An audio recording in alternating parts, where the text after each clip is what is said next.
ದೀಪ ಸಮಾಜ ಸೇವಾ ಕೇಂದ್ರ, ಗ್ರಾಮೀಣ ಭಾರತಿ 90.4 FM ಹಾಗೂ ಕನ್ನಡ ಸಾಹಿತ್ಯ ಪರಿಷತ್ತು ತಾಲೂಕು ಘಟಕ ಗಂಗಾವತಿ ಇವರುಗಳ ಸಂಯುಕ್ತಾಶ್ರಯದಲ್ಲಿ ಆಯೋಜಿಸಲಾಗಿರುವ ಬಾಪು ಭಾರತ ಅಹಿಂಸೆದೆಡೆಗೆ ನಮ್ಮ ನಡಿಗೆ ಸರಣಿ ರೇಡಿಯೋ ಕಾರ್ಯಕ್ರಮಕ್ಕೆ ತಮಗೆಲ್ಲರಿಗೂ ಆದರದ ಆತ್ಮೀಯ ಸ್ವಾಗತ.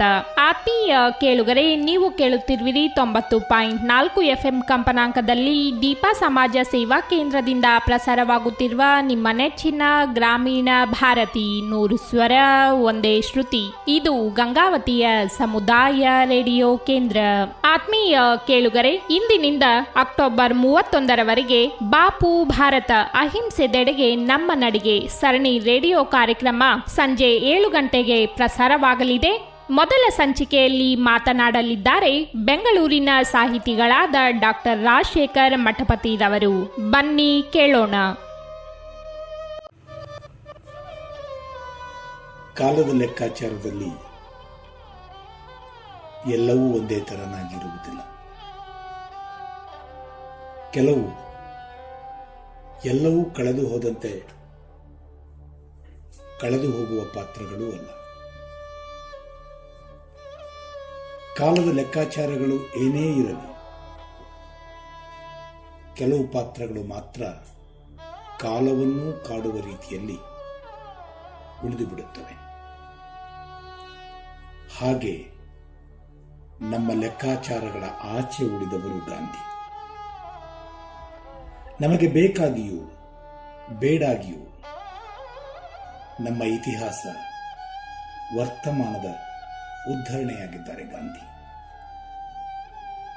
ಭವಿಷ್ಯದಿಂದಲೂ ಗಾಂಧಿಯನ್ನು ಧಿಕ್ಕರಿಸುವಂತಿಲ್ಲ.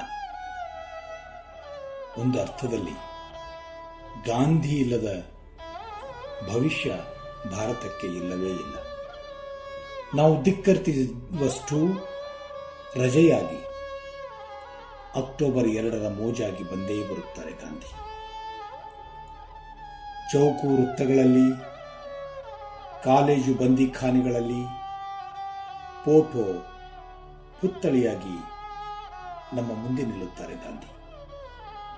ಗೋಷ್ಠಿಗಳಲ್ಲಿ, ಸುಳ್ಳಿನ ಸಂತೆಯಲ್ಲಿ, ರಾಜಕಾರಣದ ಕಾಳಸಂತೆಯಲ್ಲಿ, ಕಳ್ಳಸಂತೆಯಲ್ಲಿ ಮತ್ತೆ ನಿಲ್ಲುತ್ತಾರೆ ಗಾಂಧಿ.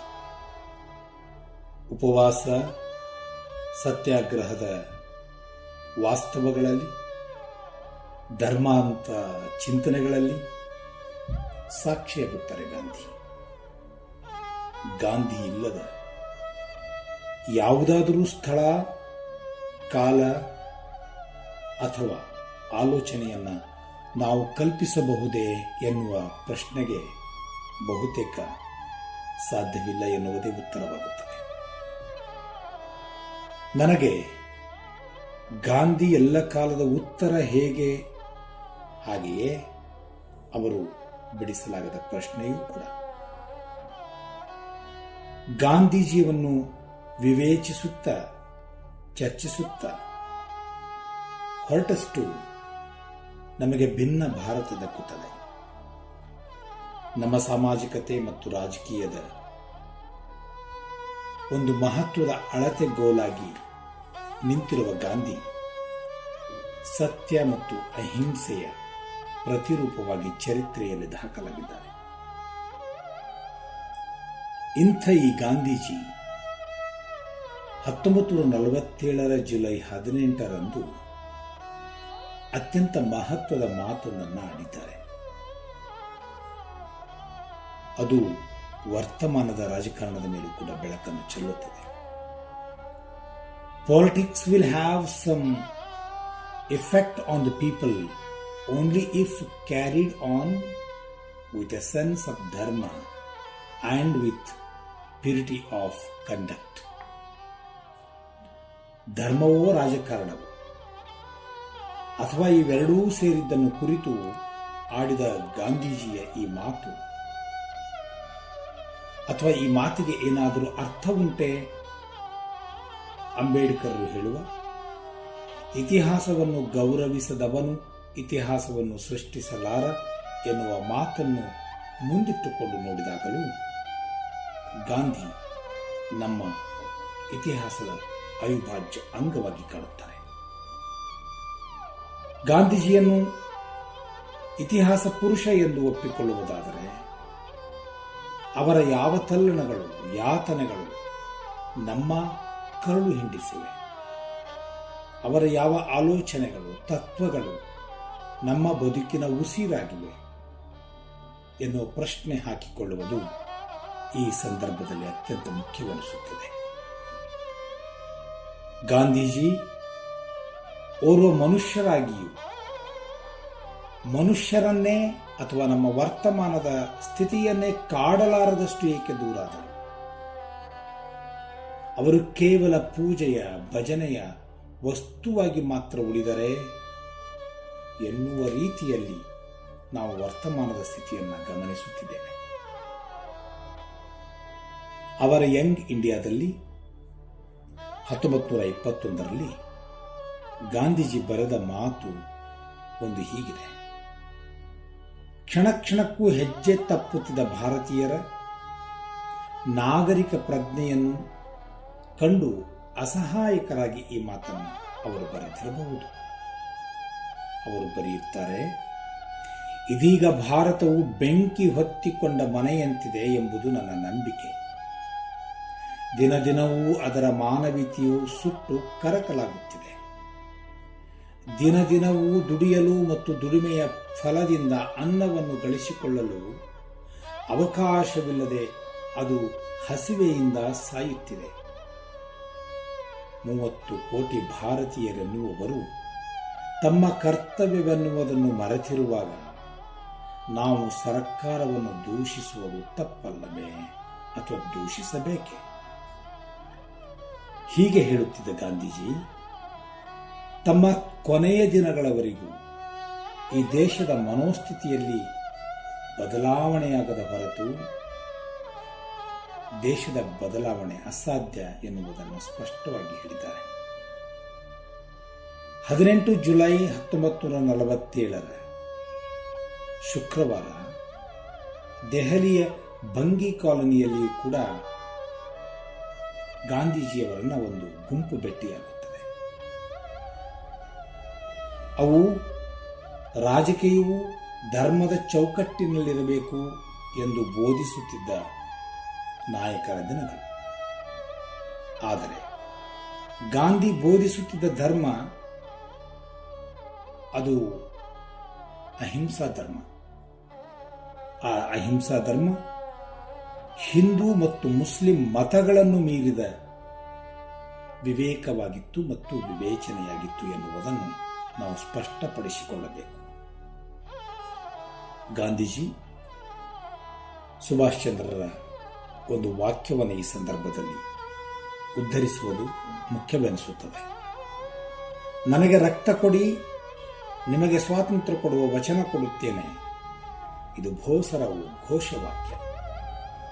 ಆದರೆ 1919ರ ಅಮೃತ್ಸರ್ ಕಾಂಗ್ರೆಸ್ನಲ್ಲಿ ಗಾಂಧಿಗೆ ತಿಲಕರು ಒಂದು ಮಾತನ್ನು ಹೇಳಿದರು: ಗೆಳೆಯ, ರಾಜಕೀಯದಲ್ಲಿ ಸತ್ಯ ಮತ್ತು ಅಹಿಂಸೆಗೆ ಸ್ಥಾನ ಇಲ್ಲ. ಆದರೆ ಗಾಂಧಿ ತನ್ನ ದಾರಿಯನ್ನ ತಾವು ತುಳಿದು ಹಿಂಸೆಗೆ ಬಲಿಯಾದರು. ಮೃಗಗಳ ನಿಯಮ ಹಿಂಸೆ, ಮನುಷ್ಯರ ನಿಯಮ ಅಹಿಂಸೆ. ಇದು ಗಾಂಧೀಜಿಯ ಬಲವಾದ ನಂಬಿಕೆ. ಮೃಗಗಳಲ್ಲಿ ಆತ್ಮ ಸುಪ್ತ ಸ್ಥಿತಿಯಲ್ಲಿರುತ್ತದೆ, ಅದಕ್ಕೆ ದೇಹಬಲ ಮಾತ್ರ ಗೊತ್ತು. ಮನುಕುಲವನ್ನು ಆಳಬೇಕಾದುದು ಅಹಿಂಸೆ ಮತ್ತು ಪ್ರೀತಿ ಎನ್ನುವುದು ಗಾಂಧೀಜಿಯ ಬಲವಾದ ನಂಬಿಕೆ.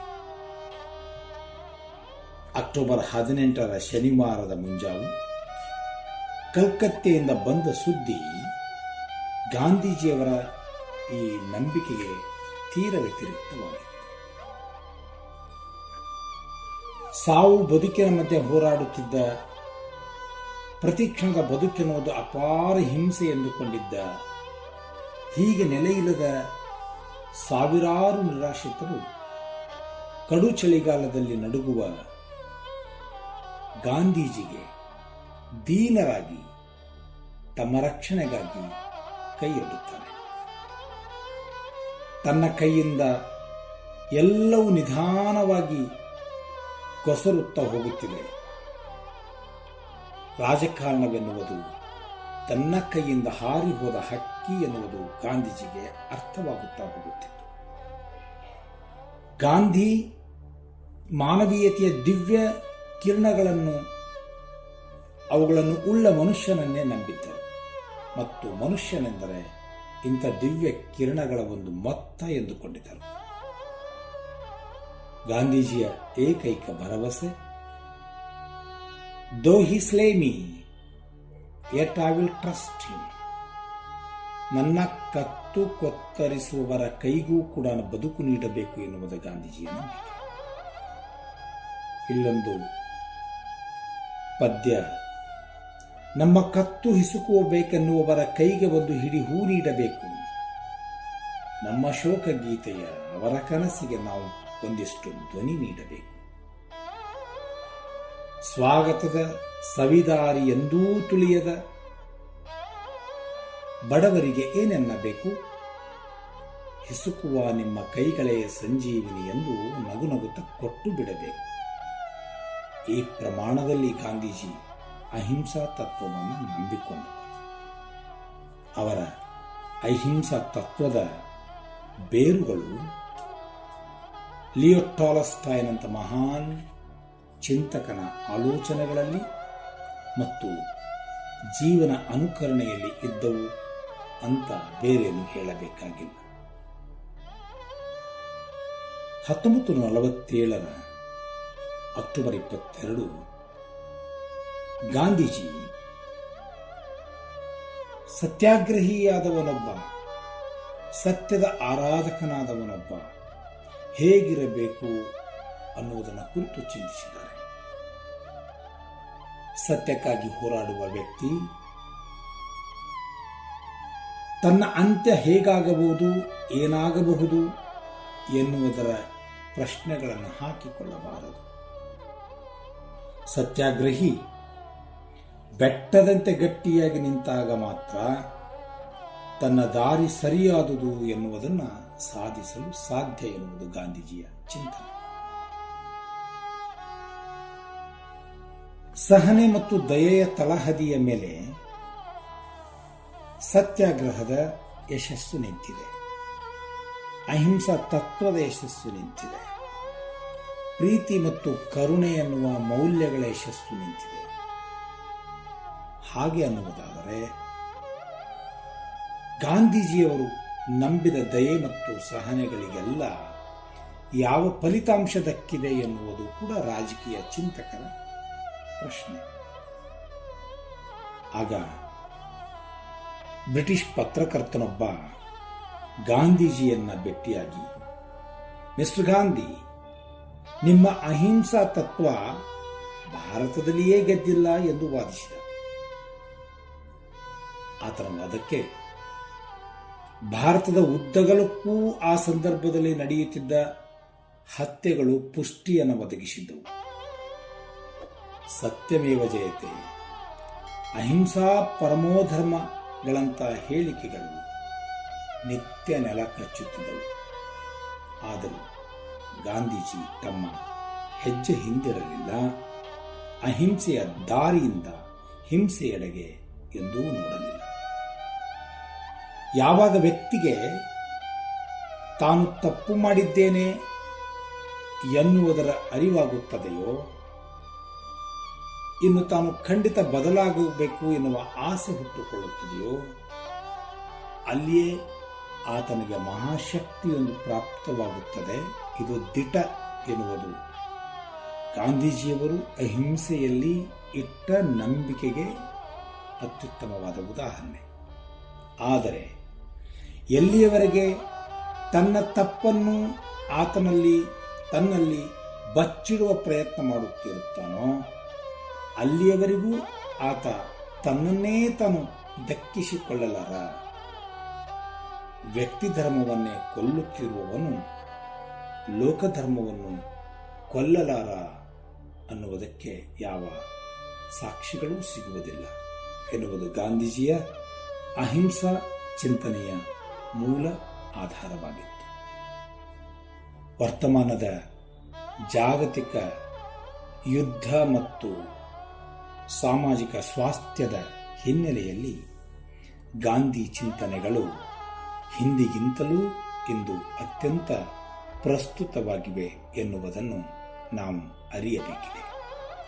ಇದುವರೆಗೆ ಬಾಪು ಭಾರತ ಅಹಿಂಸೆದೆಡೆಗೆ ನಮ್ಮ ನಡಿಗೆ ಕಾರ್ಯಕ್ರಮ ಪ್ರಸಾರವಾಯಿತು. ಕಾರ್ಯಕ್ರಮದಲ್ಲಿ ಭಾಗವಹಿಸಿ ಅನೇಕ ಮಹತ್ವದ ವಿಚಾರಗಳನ್ನು ಹಂಚಿಕೊಂಡಿರುವಂತಹ ಬೆಂಗಳೂರಿನ ಸಾಹಿತಿಗಳಾದ ಡಾಕ್ಟರ್ ರಾಜಶೇಖರ್ ಮಠಪತಿರವರಿಗೆ ಗ್ರಾಮೀಣ ಭಾರತಿ 90.4 FM ಹಾಗೂ ಕೇಳುಗರೆಲ್ಲರ ಪರವಾಗಿ ಹೃತ್ಪೂರ್ವಕವಾದ ಧನ್ಯವಾದಗಳು. ಆತ್ಮೀಯರೇ, ನಾಳೆ ವಿಶೇಷ ಅತಿಥಿಯೊಂದಿಗೆ ಭೇಟಿಯಾಗೋಣ. ಅಹಿಂಸೆಯೇ ಉಸಿರಾಗಲಿ, ಸತ್ಯವೇ ಧರ್ಮವಾಗಲಿ, ಸತ್ಯಮೇವ ಜಯತೆ. ನಮಸ್ಕಾರ. ಸದಾ ಕೇಳ್ತಾ ಇರಿ 90.4 FM ನಲ್ಲಿ ನಿಮ್ಮ ನೆಚ್ಚಿನ ಗ್ರಾಮೀಣ ಭಾರತಿ. 100 ಸ್ವರ, ಒಂದೇ ಶ್ರುತಿ. ಇದು ಗಂಗಾವತಿಯ ಸಮುದಾಯ ರೇಡಿಯೋ ಕೇಂದ್ರ.